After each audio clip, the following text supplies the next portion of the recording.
With Mr. Sumant Sinha of ReNew Power on the issue of pricing of solar energy. For the first time in India, the price of solar energy is way lower than the price of thermal and nuclear energy. Remember, the last bid from a SoftBank-led consortium, I mean, as big as that, is 2.44 rupees per unit. This is what Mr. Sinha, the chairman and CEO of ReNew Power, had to say on this aggressive bids. The bids that have just happened recently, I think, are aggressive. They do assume that solar panel prices will continue to decline over time in the future, and so will interest rates. And those are the biggest assumptions that have an impact on what the tariff eventually will be.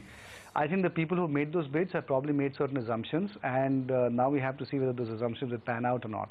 My personal view is that solar costs have declined very dramatically. I think you're likely to see sub 3 rupee prices in solar now. And then depending on radiation levels, depending on land acquisition and availability, costs could be anywhere from 260, 270 to about 3 rupees, 3.25 rupees. Solar today is still a very small part of the overall grid. Even now, it will probably account for less than 2% of the total power generation in India.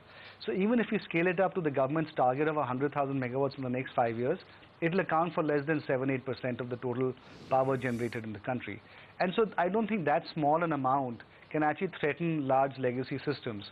The second thing is that solar ultimately varies with the sun, and therefore you do need to have baseload power as well to carry on until such time that storage becomes more viable, which will also happen eventually. And that is why in the longer term there will be fundamental transformation in the way our energy systems are run and operated, and therefore that will begin to impact thermal as well.